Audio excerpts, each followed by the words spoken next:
Ladies and gentlemen, please welcome the inaugural recipient of the Global Citizen Award, World Economic Forum founder and Executive Chairman, Professor Klaus Schwab.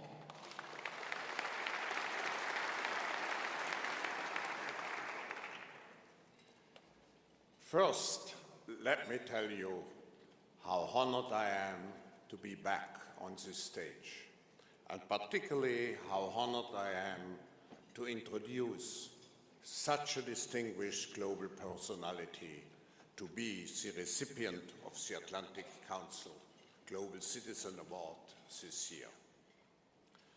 Prime Minister Shinzo Abe has shown extraordinary achievements since he reassumed the Prime Ministership. First, the Prime Minister succeeded in achieving what he calls stability in politics. Your Liberal Democratic Party, the LDP of Japan, is dominating the Diet and the upper house, occupying more than 2/3 of the seats. So your political power is significant. Some of my friends in Japan tell me, knowing that the First Lady, Madame Akie Abe, has her own prominent powers, that the only opposition you still face, Prime Minister, is inside your family. Second, Prime Minister, you succeeded to restore confidence in the Japanese economy. And I quote from your address to participants in Davos this year, "The Japanese people have now unmistakably found the light of hope at the end of the long, dark tunnel they have found themselves in for no less than 2 decades. They are poised to regain great confidence in themselves." But in introducing Prime Minister Shinzo Abe, I think it's appropriate to show you what outstanding personality in today's political landscape he is. And here I just want to mention 3 features. First, in your career, you shared very early the principle to be a fighting politician, taking the right path for the country, no matter how harsh the criticism may be. Today, you are one of the few leaders in the world well known, not just for your name, but most importantly, for your policies and what you really stand for. In a world where trust in leaders is declining, so much declining, we all hope to see more leaders like you who fight for what needs to be done for the country's future and for our global peace and prosperity, rather than those full of promises to respond to the popular trends of the day. Prime Minister, in a world where political leaders are more and more guided by a radar system, sending out signals and then constantly changing course depending on the response received, you, Prime Minister Abe, are a compass man who follows an inner compass, providing directions based on strong values and on a clear mission. But second, over the years, you have demonstrated true global citizenship. You have consistently shown great respect towards the views and values of leaders from other nation states. And most importantly, you have always embraced the spirit and practice of open dialogue, regardless of how difficult the topic. In this respect, you have defined your principle of global governance as mutually beneficial relationship based on common strategic interests. This approach of finding solutions to our global problems is the only way to maintain peace and stability in a world which has become multipolar, characterized by the need to respect different cultures, values, and political concepts. But third, and maybe most importantly, you have become, and are still, a very modest, thoughtful, and human person.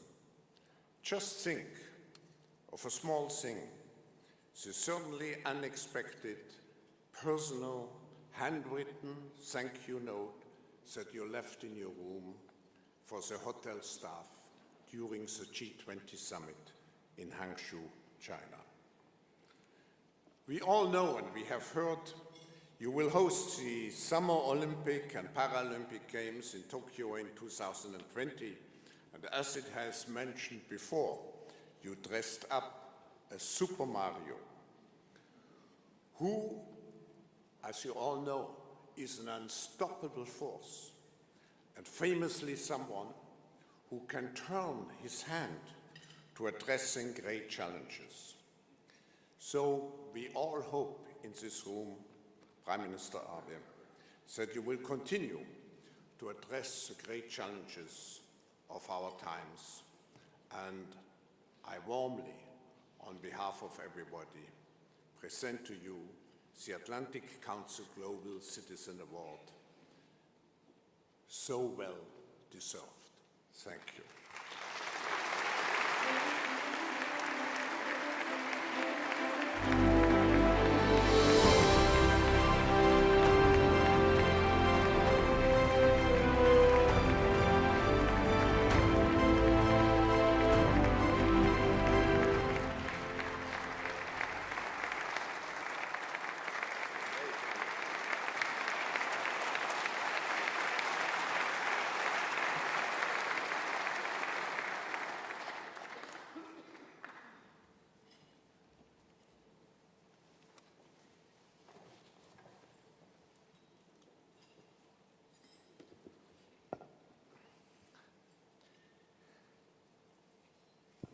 Thank you. Thank you so much. I am humbled to receive your Global Citizen Award. Am I a global citizen? I don't know. But I know I am a globe trotter. Since January 2013, I have flown a distance longer than a round trip between the Earth and the Moon, and met dozens of leaders. And yes, I did go to Rio de Janeiro last month to cosplay Mario.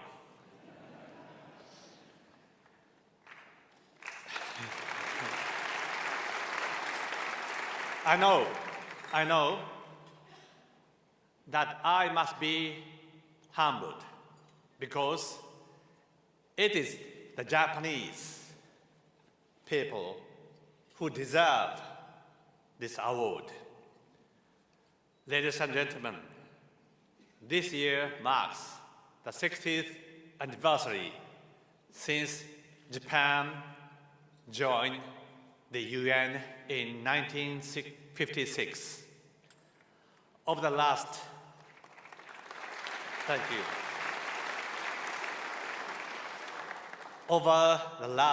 60 years, young aid workers from Japan have eaten the same food and drunk the same water as the local people do in developing countries. Still others have dedicated their lives in eradicating leprosy, polio, and so forth. These are the Japanese who deserve the medal. And so, ladies and gentlemen, I'll receive your award on their behalf. Thank you.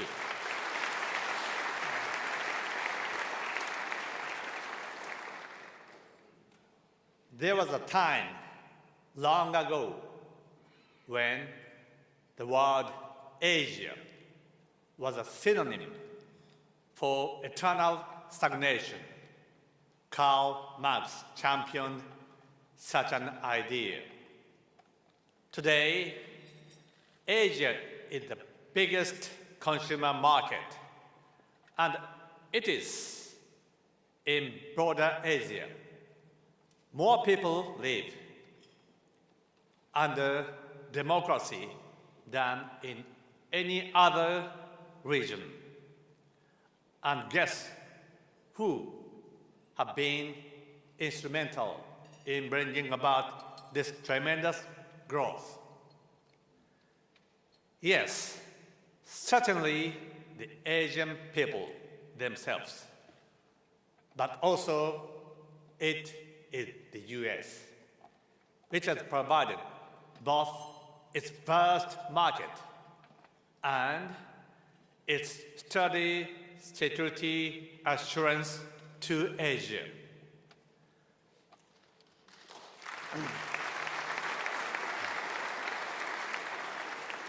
And may I say that my country, Japan, too, did its best possible effort. The point is that the US is always a residential power in the Asia-Pacific region. You cannot live from, but can only invest more into the region. And please do not forget that you cannot find a better, stronger, and more reliable partner than Japan in pursuit of your continued involvement in the region.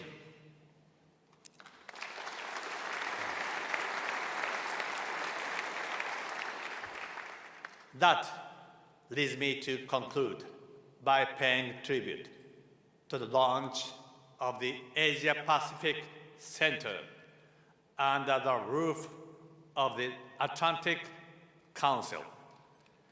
Japanese willing to cooperate with the Council for its successful and bright future.